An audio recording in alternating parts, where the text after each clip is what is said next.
educated ufologist and lecturer on the highly controversial and speculative topics of Planet X and UFOs. In the prophecies of Nostradamus, one of the more famous predictions refers to the arrival from what we call a thing that will profoundly change life on Earth. Nostradamus refers to this thing as the Great King of Terror.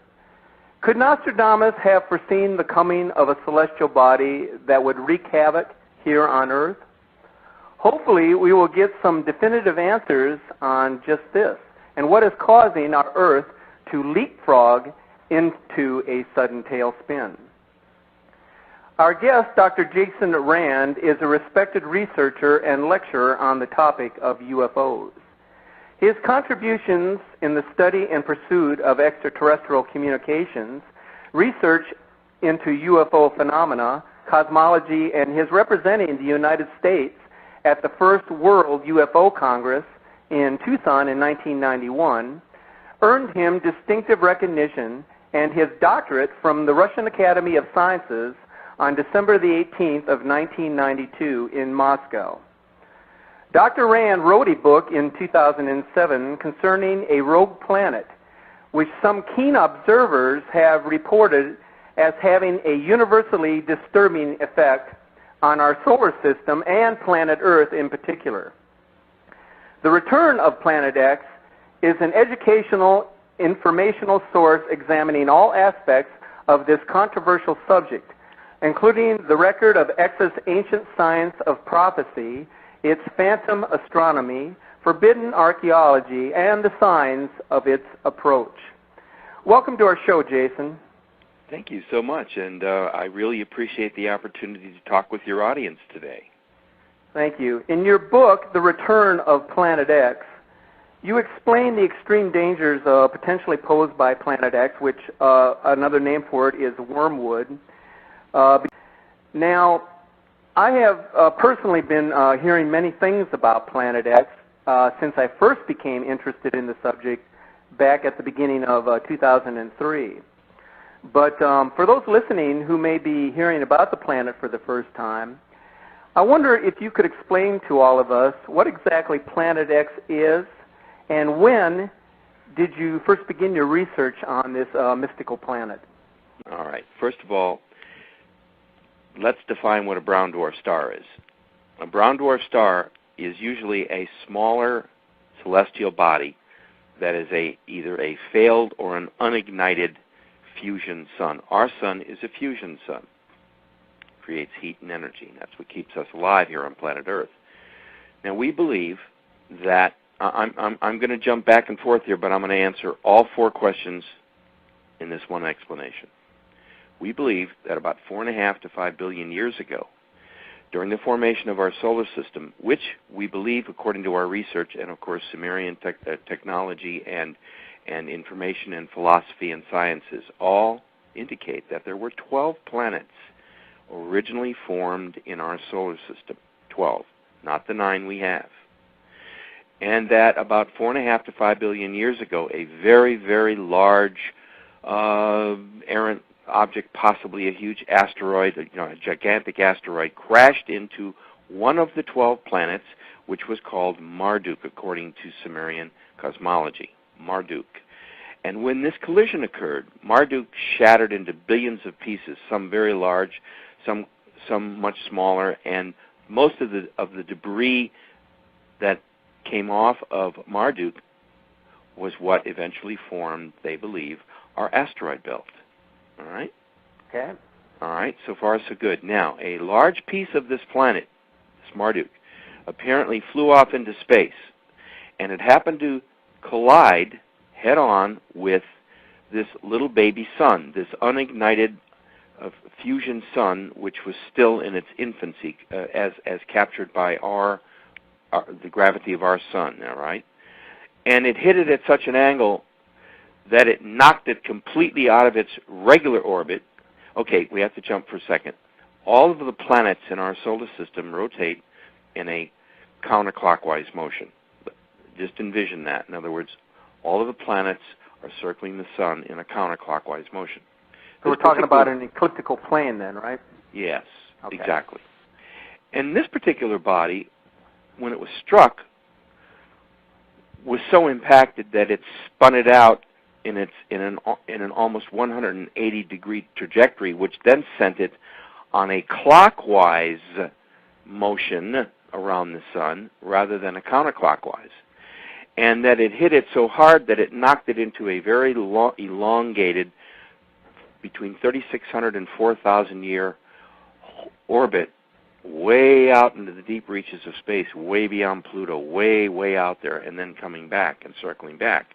And we think, at least the theory in our book, and now substantiated, by the way, did you know that there are over 100 books out on Planet X right now? And Really? Yes, but I'm pleased to say that we were one of the first ones, not the first one, to be able to get to press and get it into distribution before this phenomenon really hit the Internet, because this was a 7-year project in the making. All right. So this celestial object gets knocked out into this huge elliptical orbit. Imagine, Steve, if you had a very large rubber band and you gripped it at both ends and you pulled it in opposite directions, what you'd create is an imaginary elliptical orbit. That's what it looks like. Okay? So, at every 3,600 to 4,000 years, we believe this physical object, this unborn sun, this smoldering brown dwarf planet, it could be the size of our moon, it could be the size of the Earth, it could be even larger. That I'm not able to affirm one way or the other. It is certainly as large as the moon in any event because of its mass and what it's already creating throughout its approach into our solar system. Okay? I had actually heard that it might be as much as 4 times the size of the Earth.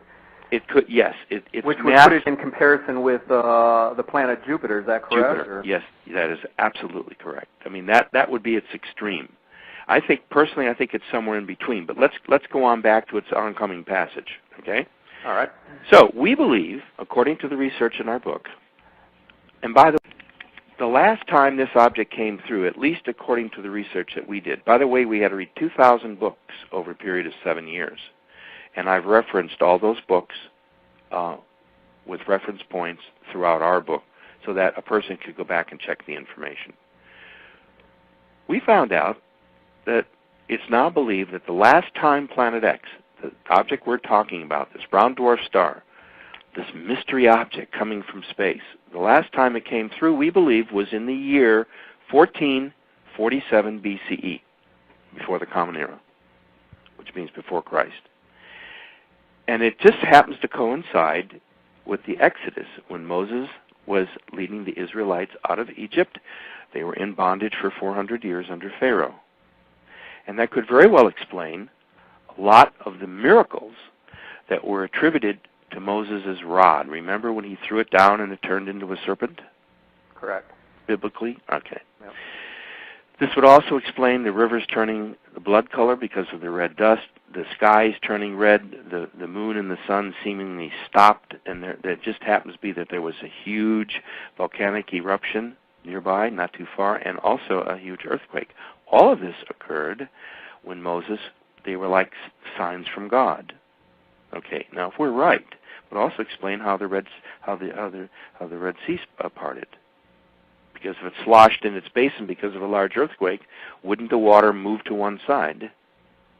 So did it actually pour? Remain there. The story is it actually ported, or did it actually just move off to one side enough to where Moses and his people could cross? Yeah, I doubt if it parted like we saw remember the original movie done. Yeah, we see it parting in 2 different directions. Yeah, no, I think that would probably happen, most logically so, was that there was this huge earthquake. It sloshed the lake out of its basin, at least partially so, allowed the Israelites to go through, and then nature takes over.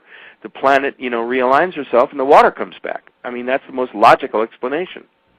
Yes, it was a miracle. I'm not saying it wasn't a religious miracle. I'm only saying it sure happened at the right time, at the right moment. Now, we were so fortunate, our book was picked as the top credited book on the subject, and we're right on the front page, and we're really proud of that. And I had to tell you, I'm so pleased at it.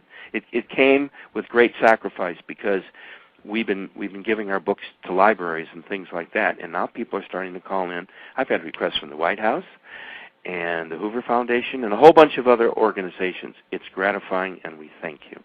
What is the interest? And we in thank the White you for House? having us on. What is the White House interested in this? What? Well, I just got an email request with it. Would we please send a book to the attention of the science advisor for the White House? And we did. I haven't heard anything back yet. It's only been a couple of months. That's not unusual. They must get 1,000 books a month. You know what I mean? Okay. But anyway, so they requested it, and I was grateful for it, but I haven't heard what the feedback is yet. However, I am this coming next Wednesday. I am meeting with the senatorial aide to one of the two senators here from Mississippi, Thad Cochran, and I'm going to be presenting them a copy of the book, and I'm going to ask for a meeting with the senator the next time that he's at the state capitol, because I believe Mississippi, which of course where I live, is going to be very vulnerable for this forthcoming hurricane season. Well, because it's cyclical, but the planet is ratcheting itself up. You see, when you're talking the science and the chemistry and the philosophy of something as complicated as planet Earth, nothing happens faster because it's so big. But what is happening is that it's something that cannot be stopped. The planet itself is getting ready to go through this huge transition. It feels it. It knows it's coming. It happens every 36 to 4,000 years. Let's cruise into something real interesting. Let's just assume that we could take off our rational thinking caps and just put on our, well, what if, let's explore cap and say, suppose the Earth itself is a living entity and a being with a soul and a mind, and that it reasons. It just does all these things in ways which we are unable to communicate with. Now, if you understand how the planet functions and how it works, you have to understand that its primary flow and rotation and dynamic principles, including plate tectonics, all occurs because of interaction with the planet's core. Okay? If something affects the core of our planet, it could affect its rotation, its speed, its plane of inclination. A lot of things can happen. And I believe that the core, the center core of planet Earth, has been in an excitation phase for possibly as long as 6 to 7 years. It started about 6 or 7 years ago, very, very slowly. Because well, what's your take on some of these skeptics out there? And of course, we got a lot of these global warming skeptics too that are running around saying everything is of a natural occurrence. But what's your take on those skeptics who say that the activity that might be going on in the Earth's core is because of activity that's now occurring on the surface of the sun? They're absolutely correct. They're absolutely correct. I was on my way to that. I was about to say that the core of our planet could be most affected by what happens on the core of the sun and what the sun's energies and emissions are transmitted to us. We receive huge amounts of solar radiation, and that is what, from the sun, that is what heats and also causes weather and cools the planet. Now, if that were severely disrupted or changed, it would change all the dynamics of how the planet operates. Its weather systems, its rotational patterns, its seasonal its inclinations, all of these things are affected by what happens to its core. And we think that this incoming body has been affecting the inner core of the sun because of its mass, and therefore, when the core of the sun gets excited, it sends out more energy and more types of radiation, and I believe some kinds that we don't even totally understand yet. Okay? We've never, ever been affected by a brown dwarf star in modern day times. If this is what we think, and I think it is, and I ask you the question, why did they spend billions and billions of dollars to build a, quote, top secret solar observatory at the South Pole? There's a lot of speculation about that now, too. Sure. Why do you think they built it? I believe that they simply built it because that'll be the greatest viewing position for this body as it comes swinging in from underneath the solar system, starting to arc up and over it. It's going to be coming up from the south. It's been emerging from the glare of the sun for the last 15 to 20 years on its approach to us. All the time that it's been speeding toward us during this 36 to 4,000 year period, most of it has been because it's coming from behind the sun. We can't possibly see it. Can't see through the sun. We can barely see through the glare around the sun, you see. So, if we're right, and if a lot of the present-day cosmologists, and by the way, this is a subject that's under study all around the world. I just returned from Russia. I was there for about 20 days. And I had a chance to sit and talk with a colleague of mine, Colonel Marina Popovich, the Russian heroine test pilot lady. She and I have been friends for like 20 years. Anyway, we talked exclusively, and I had a chance to talk to some of the people from the academy, and they take this very seriously. They're now conducting their own studies. They are not open to the public. They are quiet studies. They're not secret or kept in secret, but until the facts are disclosed, the information is really being carefully digested. They have their own solar situ. They're going to be taking their own pictures from the South Pole. They're making arrangements now. Okay. Are they an independent entity from the government, the Russian government? Yes and no. They're under the auspices of the Russian government, but they are totally independent. That kind of control ended when the wall came down. Things are much more open there. So it's a Russian government's position with as their well approval that something is going on. Yes, the government officially says this is your business. You do it. We don't. We're out of it. We're into other things. Okay. Which I think is intelligent and sensitive to the fact that sometimes you have to be unobstructed in order to get the mission done. All right. Something, by the way, has been perturbing many of the outer planets, and they now believe that it's this Planet X. By the way, did you know that NASA, first of all, this is not even a new story. If I was to tell you that in 1982, NASA itself published this huge story, by the way, that article in the Washington Post and the Washington Times and Globe, all of those stories are included in our book, The Return of Planet X. Well, aren't they claiming that was a mistake on their part? Yes. This reporting? No, not a mistake. They were the people at NASA were so excited that one of their telescopes had found something that they blurted it without running it through the White House and the Pentagon and all of the think tanks. Well, this kind of news could have completely rattled everybody across the planet if it was true. So immediately the Washington Times jumped on it, the Globe, and also the New York Times, and they ran with stories in the next day or two. Suddenly those stories were instantly pulled. All the newscasts were cleansed. There was never another word about it, and to this day, they still don't talk about it. But it's been in print. They announced it as early as 1982, and it's been basically pigeonholed, covered up, whatever you want to call it. By the way, I'm not a conspiracy buff. I don't see conspiracy everywhere. A lot of people in my field do, and I don't. I'm very realistic about what is and what isn't. However, there are certain things that are being conspiratorial and being covered up, like the Roswell incident, as just one for instance. Well, what was the precise position of Planet X back in 1982 when NASA first discovered it? I think that they sighted it from a distant probe. I think, I'm not exactly sure. I've tried to find this out. I've got friends inside, and we just can't talk about it. It is so weird and so dark a subject to them because they know that there's nothing we can do about it. See, I guess the reason they don't want to talk about it is there's nothing they can really do about it. Remember the movie Armageddon when they sent out the two spaceships? And right. That's not right. I didn't mean it's not feasible. It doesn't work that way. We wouldn't have enough resources to launch 3 vehicles if we had to, okay? But the point is, I guess what they're doing is they're slowly getting the government ready. Now, I will say that. I think that if there's a conspiracy going on to cover it up, I also have to say that I think they're smart enough to know. I do believe that Denver, Colorado would become Washington West, by the way. I used to live in Denver.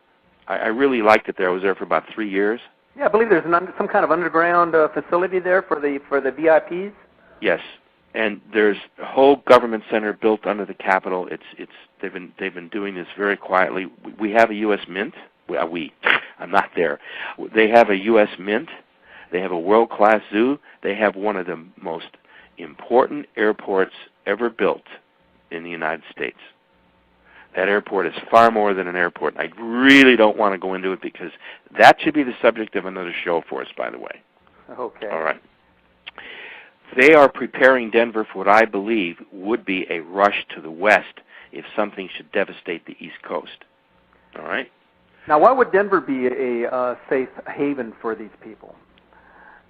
You mean in terms of earth changes? Well, right. Denver would certainly be subject to probably some earthquakes and some shaking, but it's not going to get, I don't think it'll get any volcanic problems unless Yosemite goes.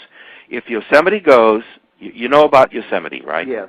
Yes, okay. It's a super we volcano, have what's known right? as a super volcano right smack in the middle of our country that could blow it apart, that could literally tear the continent in half. Now, that's another whole show right there. I mean, they have specials on these things, by the way. Oh, yeah. National Geographic, you can find almost anything on what we're talking about. So you see, the kinds of things, Stephen, that we're talking about are not so hocus-pocus, mumbo-jumbo, crazy paranoia stuff. Oh, no, this is real stuff that's going on. This is all real stuff. That. Have you watched the Weather Channel lately? Let me ask you something. It used to be when you turned on the Weather Channel, what you had was a really interesting of banter and chit-chat and talk about this and that, and it's raining here and it's thundering over there. Now it's all about nothing but disasters, forest fires, wildfires, earthquakes, sinkholes, tornadoes, hurricanes, straight-line winds. Well, they refer to it as extreme events. Yeah, we're kind of in the grips of a really bad extreme event, but nobody wants to really call it that. Listen, we've got high gas prices. We got a difficult election coming up. We got terrorists sniffing up our blouses. We've got problems possibly with fuel disruptions. We've got a dysfunctional Congress, Senate, and legislature, and I can go on and on and on and on, okay? Everybody's to fault, by the way. There is nobody there in Washington that is really functioning like an American citizen should function as to what is best for the country. Well, I certainly agree with that. Enough about that. I didn't mean to go there. I'm sorry. But it's true, Stephen. And all of this is about to come down on their shoulders, and they're still talking about, now if I'm right about this coming hurricane season, and that's the reason I'm going to meet with Senator Thad Cochran, his aide, on Wednesday, and then request a meeting with the senator, is that Mississippi is not ready. I've been talking. I took a trip down there. I've been looking around. People aren't really aware of about what's to happen. I'm afraid that the Gulf Coast region is going to get hit by a very bad hurricane. Oh, it's very one or possibly all the way from Texas to Florida. So it could hit anywhere. I think it's going to hit Louisiana and Mississippi this time. Well, I hate to hear that because I'm right in the middle of all that. I know you are. You're in Baton Rouge. Yep. Did I pronounce that right? Yeah, Baton Rouge. Baton Rouge? That's how they say it, Baton Rouge. Baton Rouge. I'm pretty good at linguistics. Which, by the way, is an Indian term for the red stick. Yes, yes. Incidentally, speaking of Indians, we cover a whole section in the book on ancient legends and cosmology of all these groups. Who do you think was giving them all this celestial information? I don't think it was the magic mushroom, do you? I think they were getting hard information from extraterrestrial beings that are probably a 500,000 years ahead of us in evolution and in technology. I mean, that's another whole show. As a child, I was on a ship at age 11 up in Canada. It's long and involved, and it was just meant to let you know that I know these things are real. That's what set me on my course to write this book in the first place. I was shown at age 11 in 1950 a complete display when I was on the ship. They wanted me, I was part of a group of children that they were harvesting, meaning that they were investing in having experiences with us mentally and spiritually. And I would go on OBEs. You know what an out-of-body experiences? Oh, yes. Mm-hmm. Okay. I used to go out at age 5, 6, 7, and 8 in OBEs that they would let me remember. And I was going to this big classroom setting where there were thousands of other children just like myself, all happy and healthy, and we were like being scanned to find out if we would like to participate in help and to be helpmates for humanity. In other words, AIDS. The reason I wrote this book was not to scare anybody. It was to tell everybody, we got to do this. Let's put our gloves on. Let's get to work. We got a lot to do. There's going to be a lot happening to the planet. I believe there's going to be a huge exodus. I believe there's going to be a huge liftoff by the ETs of billions and billions of people who are mentally, spiritually, and physically tuned to the planet and understand the dynamics of metaphysics. Well, we're seeing more and more of that every day. In fact, there was something that just happened the other day in Devon, in UK. A number of people saw several UFOs flying around in a 45-degree angle. Yes. And said it was the most unusual thing they have ever seen in their entire lives. One of the things I'm going to predict, let's go public on your show, okay? I'm predicting as of today that we are going to be seeing a gradual but surely increasing rate of UFO sightings, landings, contacts, and communications. And I think we're starting to just now begin to see it form. What is it that the aliens trying to communicate with us to warn us of what's about to happen, or what is their specific purpose in showing themselves?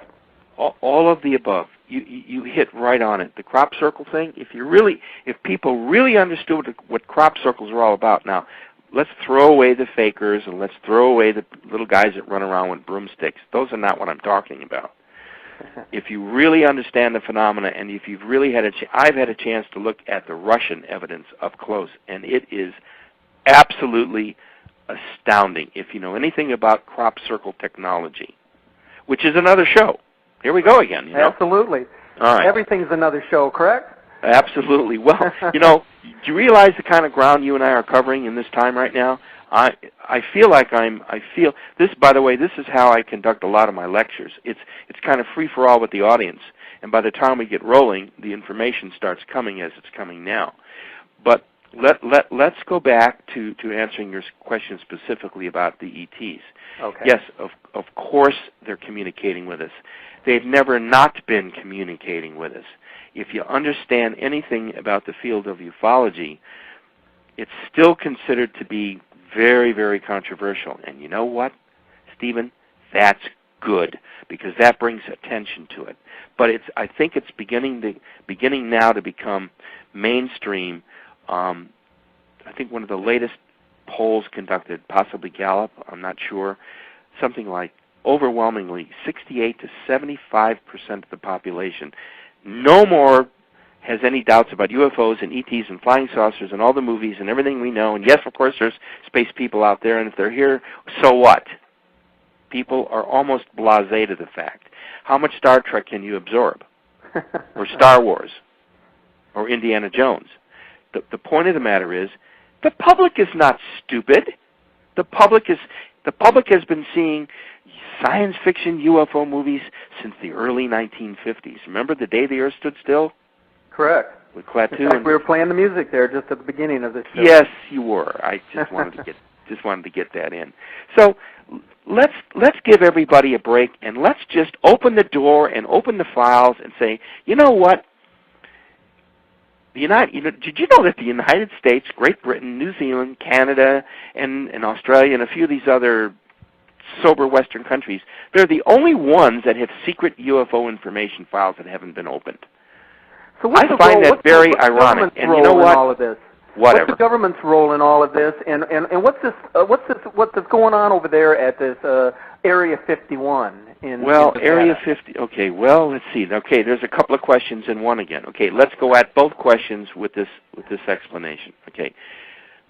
UFO 51. There are a dozen TV specials you can rent, by the way, or you can click in for or buy on Area 51. But I'll give you a recap. Area 51 used to be a very, very top secret air base deep in the heart of the Nevada desert, not too far out of Las Vegas. Nellis Air Force Base is associated with it, where they built some very sophisticated labs, hangars, where they do top-notch and top-secret black ops experimenting on airplanes and airfoils and things like that. It's also rumored to be where they have back-engineered several crashed, what we call flying saucer discs. That's been the big UFO, secret thing that people have been investigating. Well, they've uncovered more information than they ever thought they would, and after everybody poo-poos them, the government still denies it, but you still can't get access, and you're arrested if you try to take one step on the land. They got you. So I guess where there's smoke, once again, there must be some fire. So that's the story in Area 51. It's still top secret, supposedly. They are still doing their engineering. You can't get anywhere near it. Now, what is the government really doing? They're doing nothing. They're not doing anything to help or harm it because there's so much else going on to distract the public. They don't have to cover this thing up the way, they should have to do it. Okay? Now, with the danger of these incoming objects, or this object, I believe all of these things are now going to come gushing out of the glove that they've had it contained in, And I think what's going to happen is there's going to be a glut of information suddenly left open, not by accident, but by design. And I am going to talk to our senator about the fact that the government should now disclose this information. So I'm going to start to lobby him to find out if there's any interest in Congress or in the Senate of opening up these gates. I think it would make the people feel a lot better going into the election if they knew what was going on. Would you not agree? How are they going to explain to the masses that for all these years they've been covering up the fact that something is going on in outer space that's affecting the Earth changes, affecting our climate, and then using this excuse that it all has to do with global warming? Well, maybe it does have something to do with global warming, but obviously there's a celestial body up there that's creating quite a bit of what's going on. How are they going to explain themselves? Oh, well, it's quite simple. It's two words: national security. It's a matter of national security. Look, it's totally reasonable. I think they probably did. Looking back, here I am, the first proponent to say I know they're covering it up. Listen, you have to cover something like this up until you understand it. Do you follow me? Yep. You can't go public on something you don't understand, you're not even sure is going to happen, but you sure feel the heat coming under your heels, okay? They did the right thing. They kept it quiet. But now it's time. Has the country been prepared for almost a full year? Do you realize that every week since the fall of 2007, from the fall of 2007, every single week, including all the winter months, there has been a tornado somewhere in the United States of America. Right. And they're still continuing even today. It's been an uninterrupted tornado season. But that's normal. No, it's not normal. What's not normal are the temperatures. I did an interview this morning with a DJ in Denver. It is the hottest cycle of weather they've had in 200 years. 200 years. That's significant. That tells you that there's something wrong. Okay? Now, we need to understand what's happening, not only climate-wise, but what's going to happen to the rest of the world if we should suddenly get some big natural disasters. Do you remember the 9.0 quake that struck Indonesia in the winter of 2004 to 2005? Do you remember that? Yeah, correct. I think that was it created that huge tsunami disaster. Mm-hmm. Right. Stephen, consider this. Over 250,000 people died instantly in 45 seconds. That's right. In 45 minutes. In 45 minutes. That's how long it took for the waves to arrive, correct? Right. To the various locations. It wasn't just one location. It hit in numerous locations. Right. So mostly within the Indian Ocean, correct? Yes. Mm-hmm. The point of even bringing this up is the fact that we're not prepared. We're not even thinking about it. We're too concerned about the election, which we should be anyway. But the point is, this is all about to come down on our shoulders. Now, we've got to start thinking rationally about what we're doing, and that's another reason why I wrote the book, -x.com. Interesting, can I tell you a really quick funny something? I've got a section on my website where I put on what was sent to me, a submission by a guy who insists that the Earth's inclination is now beginning to tilt. And he's got all the dynamics, so he sent me a beautiful graphic, so I put it up. And suddenly it disappeared last week, and there was a sign that came up that said deceased. Oh, Lord. I think the government had a little fun with me at my expense. So I'm getting ready to reload, and I'm going to talk to the senator about this, too. Isn't that cute? See, they don't want to talk about anything that might suggest that there's something wrong. Well, I do believe we are tilting. I believe the tilt has already started. Let me ask you something about this tilt. Do you think that maybe this has something to do with the fluctuation in weather that's occurring? Whereas in Canada right now, it's as hot as hell, or in some other part of the country, it's as cold as can be right now. Oh, sure.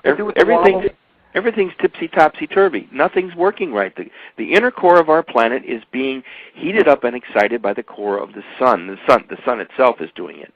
And as so, I believe it's starting to spin faster. See, I think that the amount of radiation and energy that is exciting the core of our planet, this is what is causing it to speed up. And as it speeds up, it heats up. And therefore, I believe that it's starting now to send lava out to all the volcanic mounts. I think that we are in the process of having the planet come alive like it was designed to do to rebuild itself. You see where I'm going with this? Right. Yep. I think we're going to a series of huge earthquakes and volcanic events, and I think it's what the planet would normally be doing anyway because of the return of this object. Now, it does so happen that it happens to coincide with a lot of religious thinking, especially the evangelicals. They believe that we are now at the end times. And I believe that we are definitely at some kind of end time operation for this planet the way it's now functioning. What's the Vatican's position? We're about to hit the wall. What's the Vatican's position on this? I understand they have a telescope mounted somewhere in Arizona. No, they've got 3 or 4 of them all around the world. The Arizona one is probably your most expensive, and the one that's fitted with the infrared. But you see, that's off limits. That is top secret. No one gets in, and no one has access. That's it. Period. As are all their other observatories. What's their position? Well, let me jump back. I've had a chance to talk to somebody who spoke to the last remaining survivor of the 3 Portuguese children who witnessed the miracle at Fatima. Okay. Mm-hmm. The Jacinta, I think it was Jacinta. One of the 2 girls recently died. But I have a dear friend who had a chance to sit and talk with her at the Vatican. By the way, they brought her into she's been virtually living at the Vatican now for dozens of years. She was immediately. Well, I wasn't aware of that. She was immediately taken out of, and probably for her own good. I'm not saying anything sinister like that. Right. It was probably for her own good, so she could be tended to, her needs, her health, and things of that nature. Because she was an average peasant person. Okay, now. Her and my friend's understanding is that the 3rd secret of Fatima had to do with the return of this planetary body called wormwood, and that it would affect the Vatican and every structure in the Vatican, and it would definitely impact the Church's survival itself, the very survival of the Church itself, and that they should have been getting ready for this. Now, maybe they have and maybe they haven't been getting ready, but the Vatican knows a heck of a lot more than they're telling us. So you see, it's one big kind of, I don't want to use the word conspiracy, but nobody talks about it. Why? Because everybody knows that what's coming is inevitable. And I think that's what all the Mayan myths were all about, and I think that's what all this cosmology on the part of the ancients was all about, because our research indicates, and that's what the book is all about. Wait till you read the prophecy section. It's absolutely fascinating. By the way, do you know what remote viewing is? No. Remote viewing is a science that was developed in the early 70s using people with extreme mental skills to transgress time and space and mentally view things. It's called remote viewing. Is that sort of like mental telepathy, or? It's a form of telepathy, but in this case, it's sending your thoughts out as information vehicles or cameras. It's a real science. It was developed. I'm good friends with one of the originators of it, Dr. Hal Putoff, involved with the Academy for Advanced Science in Austin, Texas. Anyway, I'm talking to him. I still haven't got the okay, but we're trying to put together a remote viewing opportunity, possibly working with the Russians, who are very much into remote viewing, by the way. They developed at the same time we did, because they found out we were doing that to them, so they did it to us, and they beat us at it. We're talking about the Russians. They were that much better at it. Talking about the Russians now. Russians. Tell us about this Russian Space Center training complex outside Moscow. It's called Star City. Star City? Yeah. How did you gain permission to visit this? I guess it's the cosmonaut. It's the site, Cosmonaut right? Training Center. Yeah. Just like Houston and Cape Canaveral. Okay. Because of my friendship with now retired Colonel Marina Popovich, the famous lady test pilot, I visited for the first time Moscow in 1992, and we were invited by Marina. Her husband used to run Star City now, for who years is her and husband? General Pavel Popovich. And he was a cosmonaut, right? Yes, he was the second man in space. Okay. For Russia.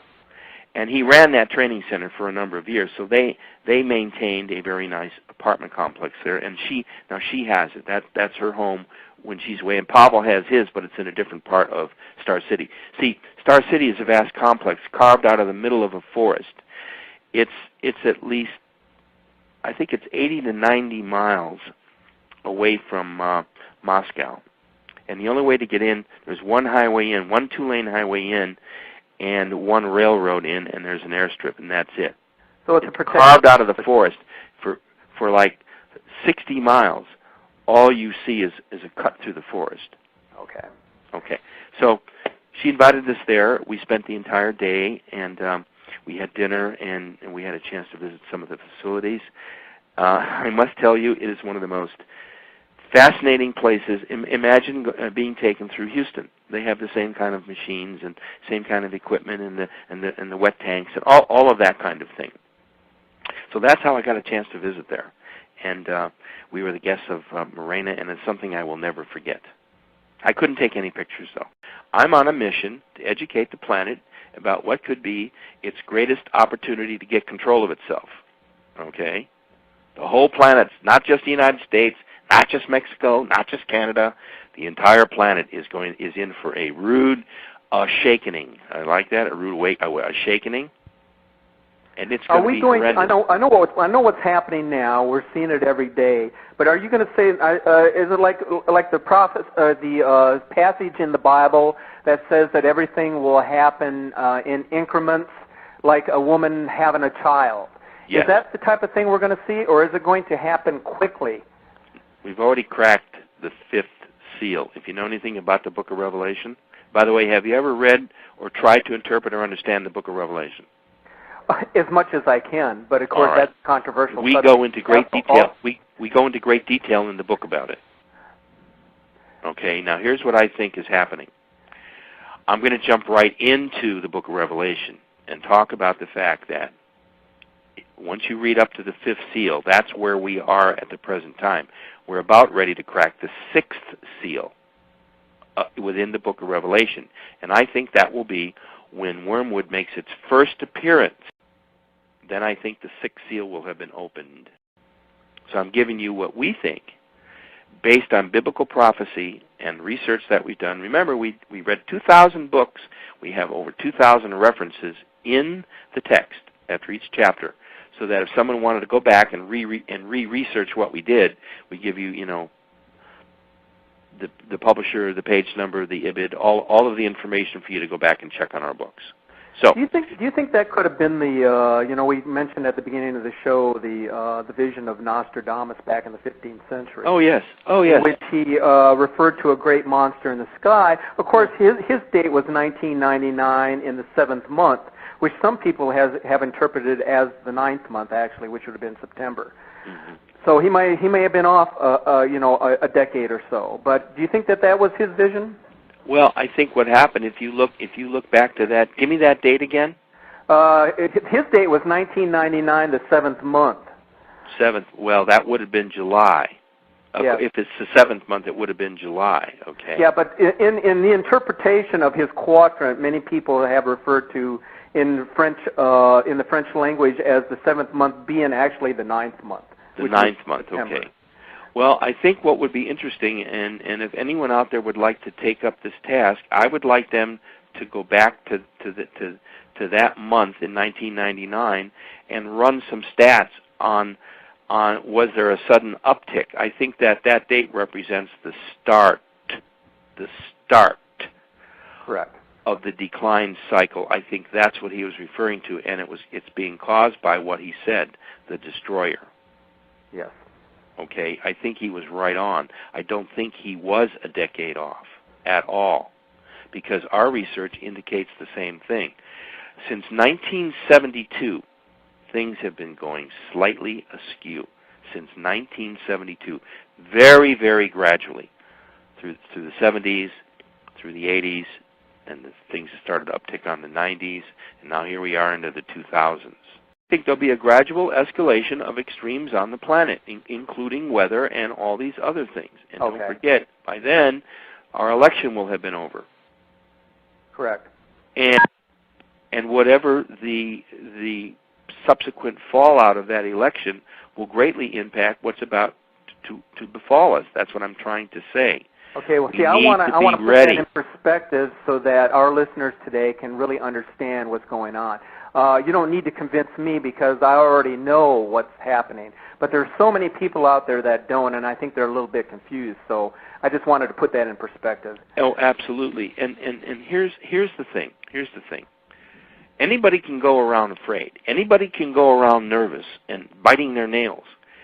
If you know the enemy that you're facing, or if you understand the threat that you're facing, any common, logic, human, intelligent person would say, well, what can I do to prepare and safeguard me, myself, my family, my city, my region, my country, my planet?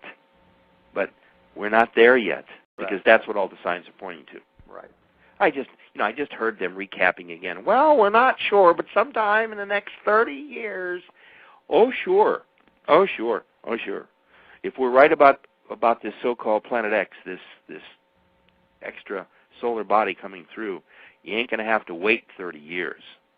Our solar system is sliding from one phase from, it's very technical. It's like going, we're in the positive phase right now. We believe that we're going to be sliding into what's known as the negative phase. We're going to slide into a different dimensional shift within the plane of the ecliptic of the galaxy. It's real complicated, but it's more than just the Earth going through her personal changes. It's what the ancients call the end of time, what the Mayans described as the New Age. See, there's a lot of metaphysics here. See, fortunately, Stephen, you have a firm understanding of the nature of metaphysics, which means what? Beyond the physical, does it not? Metaphysical? Yes. Okay. So where we're at is that a lot of these things that I'm talking about and that we were writing about, and by the way, mine's not the only book. There are dozens and dozens of good books out there. But we've all seemed to hit on the same theme in that something's really, really wrong, and if something's really, really wrong, what's causing it? Well, we already know what's causing it. NASA knew back in 1982 what was causing it. It's just that we now have to step out of from behind the, well, we're not sure what we're going to tell you is going to happen, and I think that what we need to do is just let everybody know that we're in for some rough times. Blog. So we need to start getting prepared. And shows like yours give everyone the opportunity to either send questions, and incidentally, if anyone would like to email you and you want to forward me the questions, I'd be very happy to address those and try to get those emails out for people who have questions on what we're talking about. Okay, very good. I'll keep that in mind, and I'm always getting emails on different topics, and certainly if we get something along. To those who may be tuning in late to our live broadcast today, our special guest is Dr. Jason Rand. a highly respected ufologist and researcher, and author of the book The Return of Planet X, Wormwood, Mankind's Ongoing Legacy with a Brown Dwarf Star. Jason Q. Rand has authored 3 books, including The Extraterrestrial Hypothesis, The Cosmic Blueprint for After, and The Reality Engineer.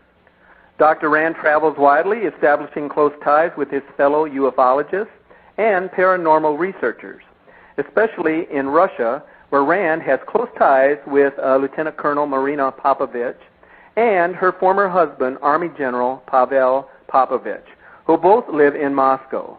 Marino and Pavel remain active in the UFL field representing Russia. Blog.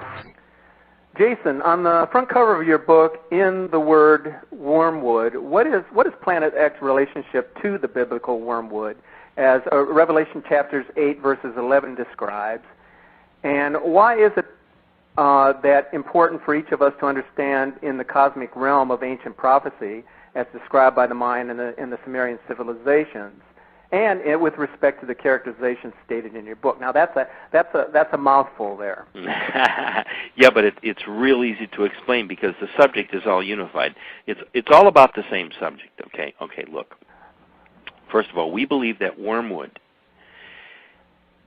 as attributed to in chapter 8, verse 11, where it says, and the name of the star was wormwood, is because we believe that it is the same biblical entity. Wormwood is the brown dwarf star that's inbound. All of our research and all the religious prophecy, everything that we comb through, hours and hours of research and notes, all indicated that there was a complete connection between events in the Bible, things like when Moses left Egypt, and all of these things all attribute themselves to having a common denominator, and that is some kind of a brown dwarf star. In this case, we think that it is wormwood. And it was prophesied. If it's prophesied in the book of Revelation, and as most practicing Christians believe that the book of Revelation is unfolding, then it would stand to reason that once again, where there's smoke, there's fire. In this case, we think it's a big fire, and it's a big problem. Okay? So that answers what we think wormwood is. Now, in going on further with your question, what we have to understand is that as a society, we have to accept responsibility for our choices. Okay? And so there's enough information out there. Are we all crazy? Are we all just not right in the head? Are we all imagining all of these things happening? I think not, because the literature and the science and the history all points to reality. And I think it's an exciting time to be alive, Stephen. You're going to be on this planet as it goes through one of its greatest transitions in the history of mankind, in the history of the planet itself. When all these former ages came and went, there were very few people on the planet. You realize that. It's only been about the last 15 to 25,000 years, or maybe a little bit further back, that we've really had the kind of thing that humanoids bring to the planet. Yeah, there was lots of animals, lots of ages, and lots of very strange animals, but we're talking about, the idea of Homo sapien at the end here. So we're about ready to see something transpire with almost 7 billion people now on the face of the planet, which we never had before. So we're about ready to see a great experiment. And the experiment simply pits man against nature. I know that sounds kind of rough, but, it's always been that way, That's correct. And throughout history, there have been whole civilizations wiped out by volcanic eruptions and earthquakes and the supposed demise of Atlantis and all of these things. The research that we did opened me up to understand that I really knew very little before I cracked into the subject.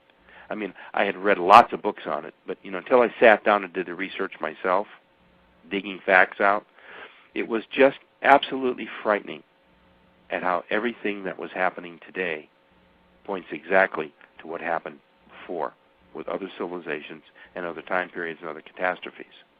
Except the situation was there were very few humans around. Did I hit those 2 points for you? Yeah, you did. I was going to ask you a question regarding, we're talking about mankind's existence here on Earth in the last 20,000 or so years. And we're giving general terms and periods. I mean, rather than try to give specifics. It's 15, 20, 25,000 years ago. I think the question that a lot of people have asked previously regarding our existence is, are we a hybrid civilization that was created from a alien entity, or did we come from another planet and accidentally end up here? Ooh, boy, that's a really loaded subject. I suppose there's several different ways. Almost any answer that I give other than a pure act of God, and I'm not saying it wasn't,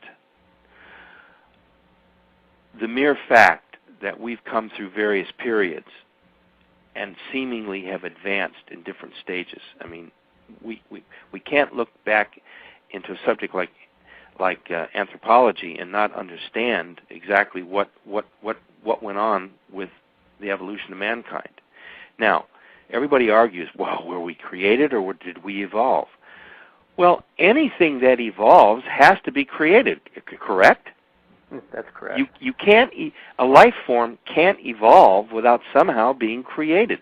So what a silly, stupid argument. First of all, the two arguments to me have never made sense. You cannot have evolution without creation. Now, what constitutes that creation?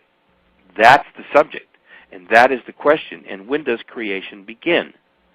Well, these are questions that I think that are still beyond man's understanding, exactly what creation involves, because we weren't there, we don't know.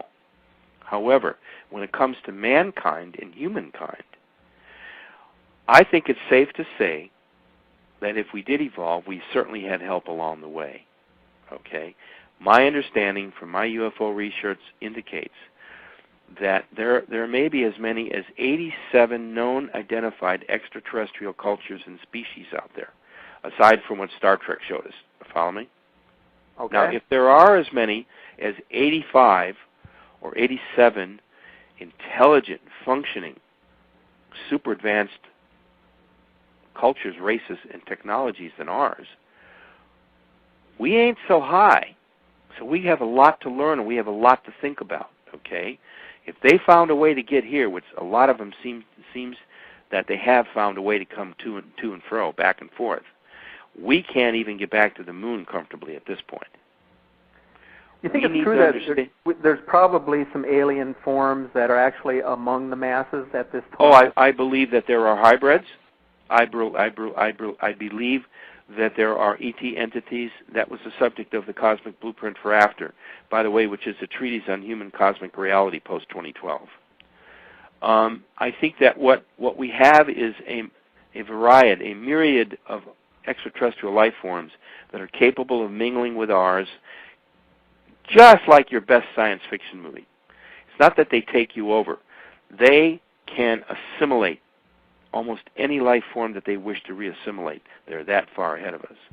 So if you feel sometimes that you have someone thinking in your head, you very well may have some form of an extraterrestrial presence doing a mind link or a telepathic communication with you. By the way, many people communicate with ETs telepathically. There are thousands of people out there who have this talent and this capacity. And a lot of them are in Russia, by the way. So would they be blending in for sort of a... for the mission. It's all part of the same goal. Right. That's what I was going to say. Yeah, there's going to be Earth disasters, but they're not going to destroy the planet. They're going to shake it up. They're going to change things around. They're going to make everybody wake up and think. And yes, possibly 1 billion or more people may die. It's inevitable, especially those people along the seacoasts. Look what happened in 2005, in that December-January tidal wave. So what we have to realize is that we have plenty of time to start thinking about it and reading and understanding, and let's get prepared. In the book, there's a whole chapter on self-preparedness. There's a whole sample, a dietary and food supplement budgets and outlays and menus that will take you through a 3-month to 4-month period. You know, everybody famous says, well, have 3 days of food and water and shelter. Listen, I went through the Northridge quake. I didn't have a home for a week. I bounced around on people's couches, and I even slept in my car. My apartment building, Stephen, was in a wreck. It was in pieces. It was red-tagged. I had to get out because it could have come down at any time. So having 2 or 3 or 4 days is great, but you better have a preliminary place to park it in case your dwelling or your automobile is destroyed. Incidentally, the pantry cabinets out in the back where the cars are parked fell on the hood of my beautiful old Cadillac. And so I even had damage to my automobile to top all the damage in the apartment. What do you say to all these? What do you say to all the people who are living for today? They're into their modern technology, and they're considering the fact that, well, if this thing comes, we're going to lose everything we have. How are we going to start over like they did back in the 16th or 17th century? Well, mankind has been picking himself up by the bootstraps since time began. Okay, look. Not everybody is unprepared. See, I don't want it to sound like I think nobody's prepared. I think there are millions of people in this country who understand what's at stake. Certainly a lot of religious groups do. Look at the Mormons. Do you realize the Mormons have supplies for up to 5 years? Oh, yes, I'm quite aware of that. Now, I don't fault that at all. No, absolutely aside from not. all these Mormon controversies. I think it's a good idea. That's a good idea. They do take care of their families. They look after their communities. I wish more people would act like Mormons act in terms of physical spiritedness and well-being with people. Now, what we need to do is we need to each of us take individual stock. How much food do we have? How much water do we have stashed? Do we have reserves? Set aside some canned food, set aside in a safe place that you could get to other than in your home, you see. You know, do we have a little camping trailer stashed somewhere? You know, where would we go if we suddenly lost our houses? So we need to understand what's at stake here. If we live on the seacoasts, I strongly advise you having a safety plan. If sudden bad weather or if there was a tsunami alert, that you would be able to have a plan to get out of Dodge. Do you think the government would put us into a martial law state? Instantly. How do you get out when they're blocking off all the major access out of the area? It's really damn tough. I cover it all in the book. I take you all through the stages of martial law, where we're at, when it was erected, who did the signing. I give you a complete review of what the government knows and what they don't know, what they should be doing and what they're not doing. So it's an interesting read.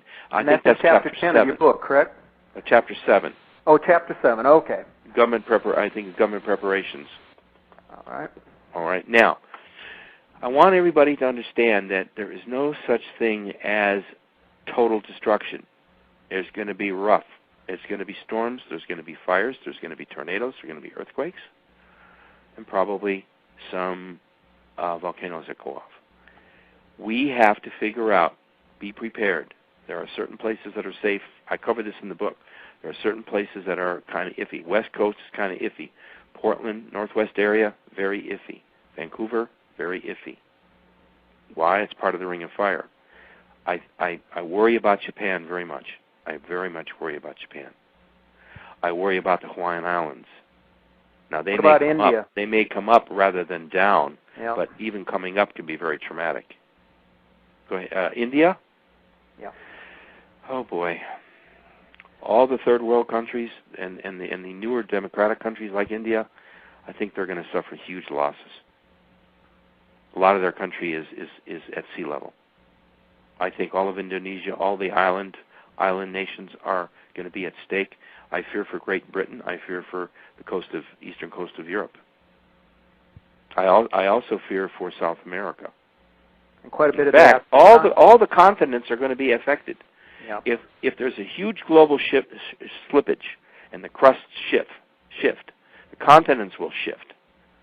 There'll be huge tidal waves, thousands of feet high, sweeping across the oceans in mere hours. Well, that was the next question I was going to ask you. How close will Planet X travel towards the Earth as it crosses that solar ecliptic? And then what kind of effect will it have on the pole? Well, there's been so much theory and so much conjecture. I honestly cannot tell you that I know where exactly it's going to come through and emerge. Blog.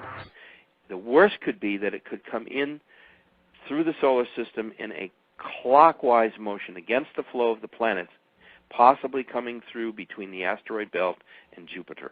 Now, that's a far-fledged analogy, but that's where we think it could be coming through. And now, if it does, that what some have referred to as a sort of a retrograde orbit across the solar system? Yes. Okay. Yes, exactly. Now, what we might wind up with is, like I said, a glancing blow. Even it will be destructive. Even anything coming that close outside the solar system is going to affect everything in it. I believe we're already seeing the signs of these Earth changes taking place all around us. The volcanoes, the fire. And I know it sounds like doom and gloom, and I know it sounds like, oh my God, but it's happening. It's not that I'm forecasting it. It's happening to us. I'm not making it up. You know what I'm saying? I don't have to invent these things. It just so happens that the subject of the book was well researched, and so therefore it's timely. I will say that, Well, did I answer your last two questions? I want to keep answering your questions. Oh yeah, I was going to ask you though. How does this blend in with what we're hearing today from most of the scientists across the planet, from Al Gore and others about global warming? It's affecting everything that's happening. Let's kick at that. Now, what we're going to be dealing with is the fact that we have a short, limited amount of time in order to get the mechanism rolling. So if your listeners are interested in finding out more, let them know that there are dozens and dozens and hundreds of websites, including Nancy's website, for instance. There are lots of people talking about this phenomenon, not just me. I'm just one of possibly 100,000 people on the planet involved in it. But it's going to take all of us to get the word out, and it'll take inspirational hosts like yourself who are willing to investigate the subject to figure out exactly what is going on. And it's real. It's all happening right before our eyes. Yes, Wormwood, I believe, is the same entity that's referred to in the Book of Revelation, and it's the same solar body that I'm talking about. I believe it's a small brown dwarf star, used to be sister star to our sun, cast out on a huge 3,600 to 4,000 year elliptical orbit way beyond the reaches of our solar system, and I think it's about to come back. I believe another term that had been used by religious figures was the great red ball of redemption. Yes. By the way, that's in our book. I cover about 100 different names through time that have been attributed to this particular solar body. The red dragon, the planet of death, the killer star, the Death Star. I mean, it's all over the literature of the history of the planet. All we have to do is read. Incidentally, I list all the books in the. I have a great bibliography, by the way. If those of you that are interested, in the back of the book is about bibliography that will bring you so much knowledge in so quick a time that you'll suddenly become experts yourselves. How's that? Sounds great. All right. Any more questions I can fulfill, or do you want me to go? Yeah, let's go into. I want to talk warming? A little bit about Chapter 10 of your book, where you offer a survivor's manual for those hoping to minimize the devastation to themselves and their families. What are some of your key suggestions, and when should the general public actually start to take heed, if they haven't already? Instantly. How's that? All right, instantly upon hearing the words that you've offered in your program. If you start to turn on your thinking cap right then and there, you will just barely be in time. How is that? Do you know how short 2.5 years is? It goes by fast. And the older you get, the quicker it goes by. By the way, I can tell you that my time frame in terms of reality construct seems to be speeding up, just unbelievable. 24-hour day seems to come and go before I can even figure out what I'm doing. Unbelievable. It really is. So here's what we need to do. We need to take stock of our individual preparedness. We start with the individual. You, me, Mary, Richard, James, and Sally. All of us need to sit down, clear our minds, and figure out, what would I do if suddenly I was confronted with horrendous news or a real disaster coming at me, or I found that I was in the path of a tornado? What would I do? We have to figure out, first of all, where we live, very methodically. Where do I live? Where are the danger zones in each of the states that I live in? Do I live on a seacoast? Do I live near a large body of water like a lake, like Lake Michigan? Incidentally, Chicago, I was born and raised in Chicago, by the way. Okay. I know the power of Lake Michigan. Can you imagine that sloshing out of its basin, 300, 400, 500 feet high and rushing into downtown Chicago? Well, I don't think there'd be anything left of downtown. There wouldn't be much even to talk about. So, you remember Deep Impact, the movie? Yes. And remember The Day After Tomorrow, the big tidal wave that came crashing into Manhattan? Oh, yes.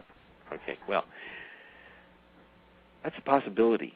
I'm not saying it's going to be probable, but anything's possible.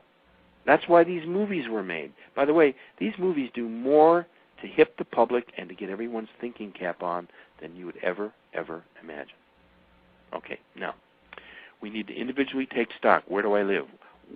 Where are my safety zones? Do I live in a secure structure? Do I have emergency supplies? Do I have bandages? Do I have food? Do I have emergency water, medicine? Do I have pet food?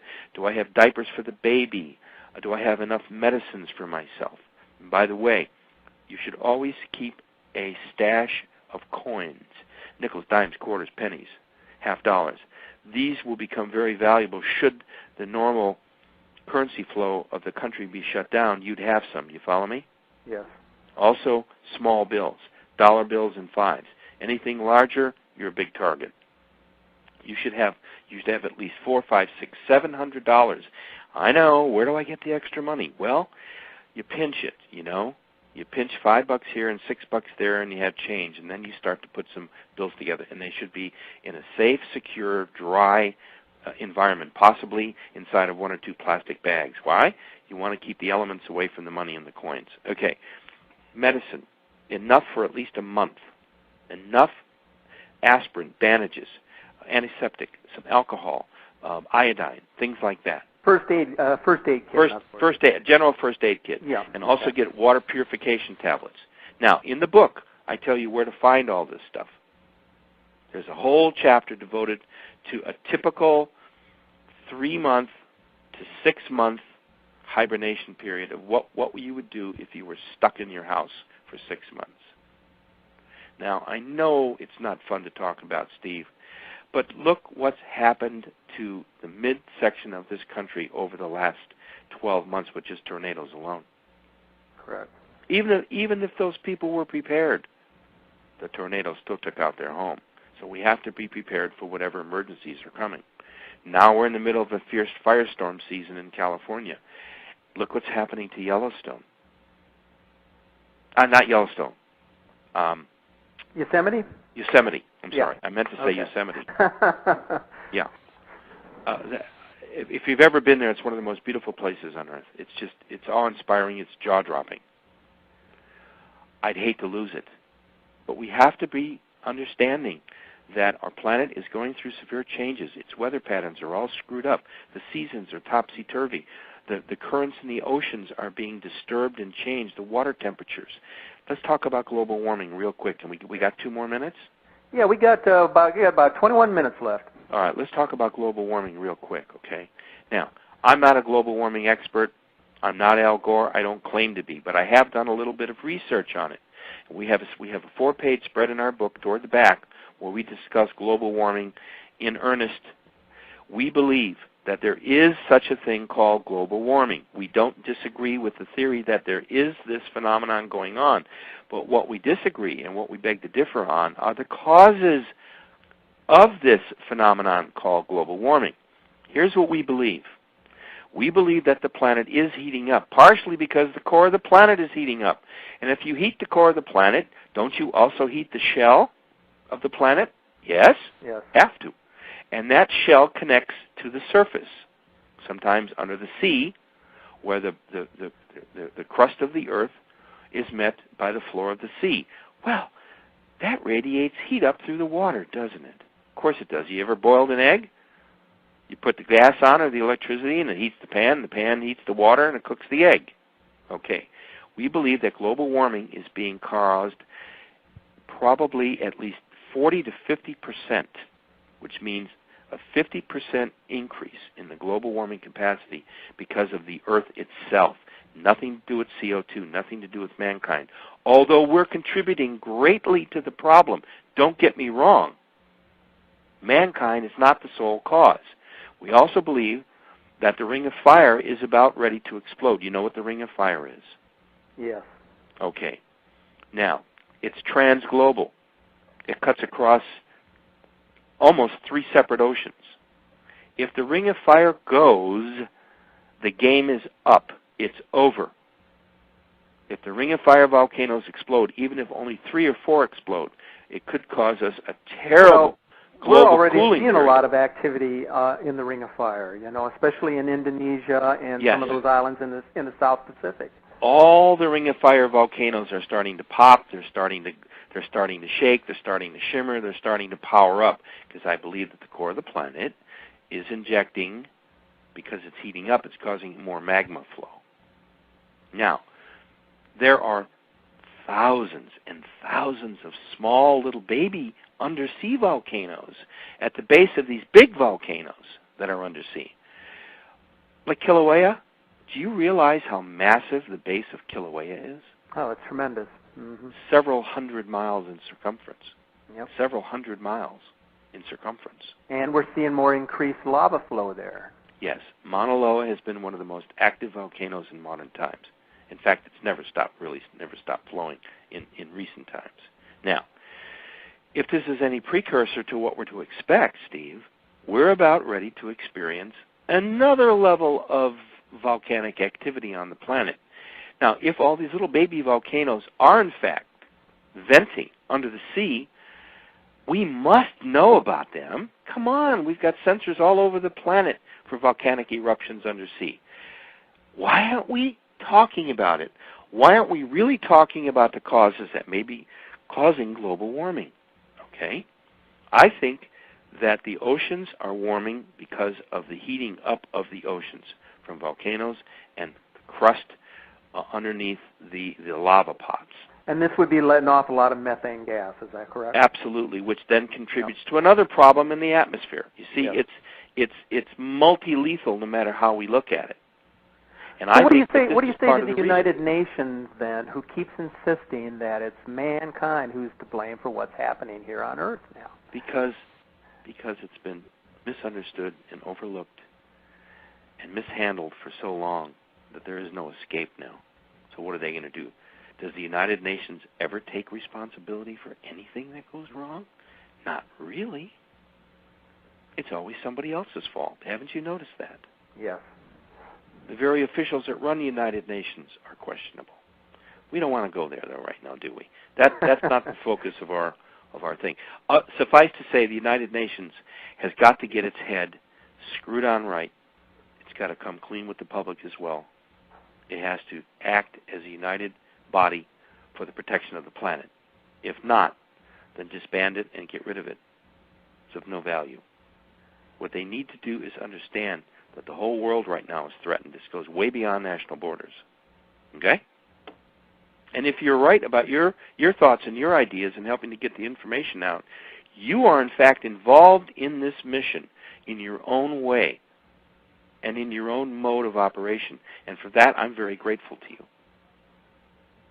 We're reaching lots and lots of people today. What would be your future message to our listeners today who may be taking your research and writing seriously? Well, first of all, I thank them for their interest. It's important in my position that I try to remain calm and collected and be hopefully the educator and the author and the person who gets the information out. I'm not a seer. I'm not a prophet. I don't claim anything like this. All I know is that my research has led me to believe that this planet and times that we are in right now are very significant. It ties in with all of the things we've discussed on your program today. And so what I would say is this: all you have to do is watch and listen for the signs. If I'm right about what I'm talking about, things are going to get increasingly worse. If they don't get increasingly worse, then the best that could happen from my discussions with you and the effect of my book on the public is that we get better prepared for whatever is coming at our way, and whatever is causing this global warming, the predictions are it's not going to go away. So I'm not out there all by myself making a projection that could go either way. I'm sure it's going to go some way. I predict and I worry that it's going to become more difficult than it's going to become more easy. I think we're in for huge planetary changes. I think we're in for a reality change. I think we're in for huge political upheaval in the world. I think that the planet itself is coming alive to do what it has to do to survive itself. Now, that may be an overly cosmic view, and it may be way too metaphysical for some people, but I honestly believe, Stephen, that we're involved in a very exciting time to be alive right now. We're going to see, witness, hear, and experience things that no other people at any other time in the history of this planet will be able to experience. So frankly, I'm looking forward to the future. You know that that's where we're going to live the rest of our lives, don't you? Uh-huh. Is where? It's in the future. So we should prepare for that future. We should of course, be somebody aware. may be looking at that future as being one of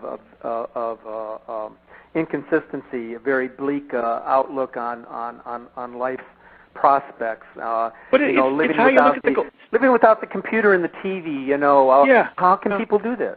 Well, first of all, it's like looking at the half-empty glass. Are you looking at it as half full? Oh my God, I'm almost out of water. Or are you looking at it half full and saying, thank God I got a half a glass of water here?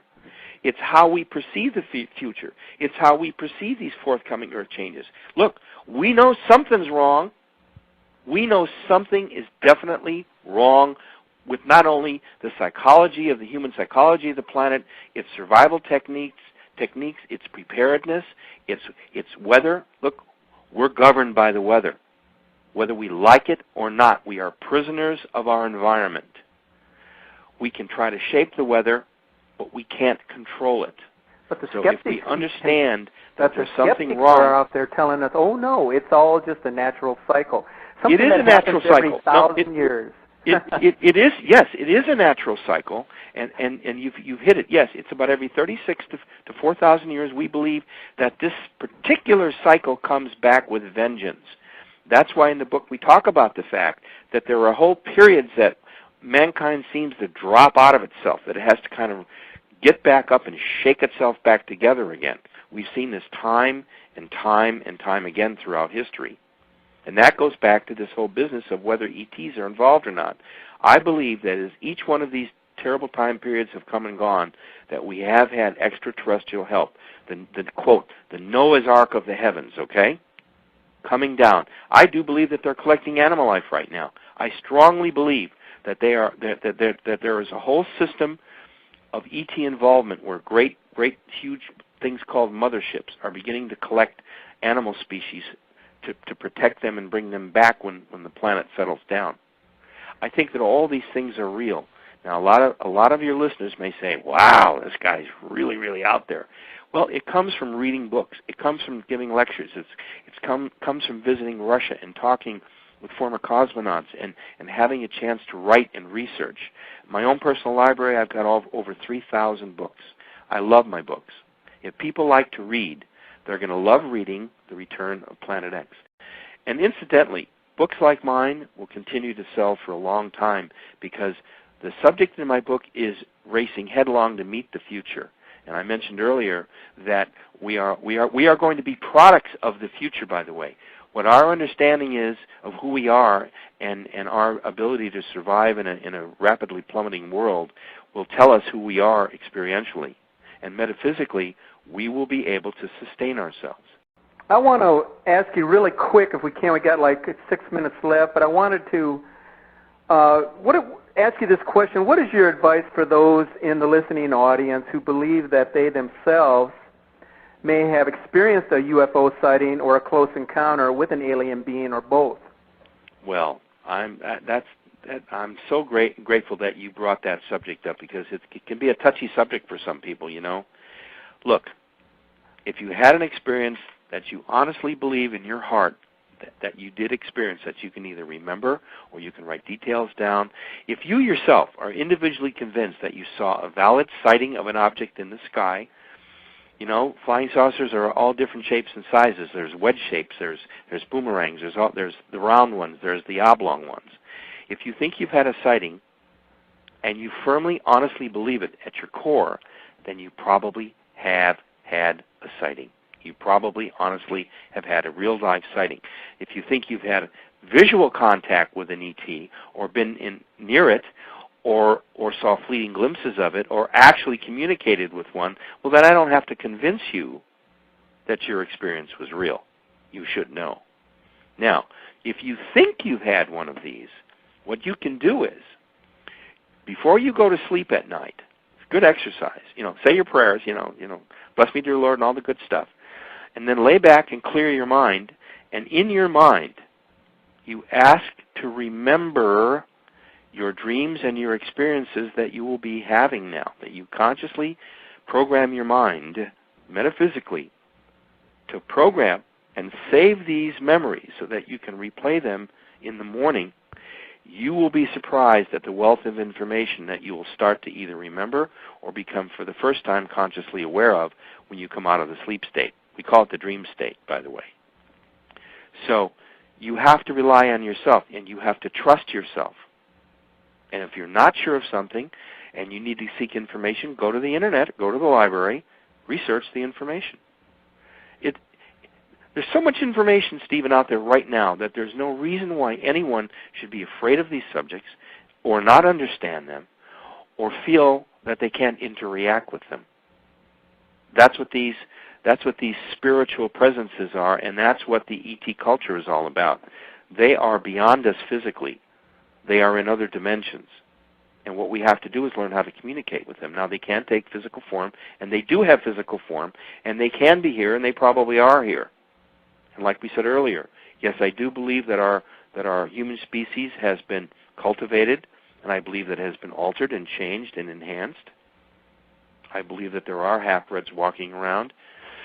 I don't want to get into that. That's very controversial. I do know of some research in Russia that's going on about this. So for each individual, the experience is different. For each individual, they have to understand who they are and why they are. And if they can figure out their mission in life, if they can understand, if they've had an experience like this, then there has to be a reason why they've had an experience. Maybe somehow they're connected to it. Maybe they're somehow involved in an ET movement of some kind. Usually people that I encounter on the road in my my talks and my visits and things like that, they'll come up to me and they'll tell me some very personal things. And I'll say to them, do you have a diary? Did you make notes on it? Well, yes, I did. Then go back to those notes. Look them over. Study them. And in meditative states, go back and try to relive the experience. You'd be surprised how much information will come back to you, because basically your mind has already stored it. You know, it is a computer, and computers are designed to store information.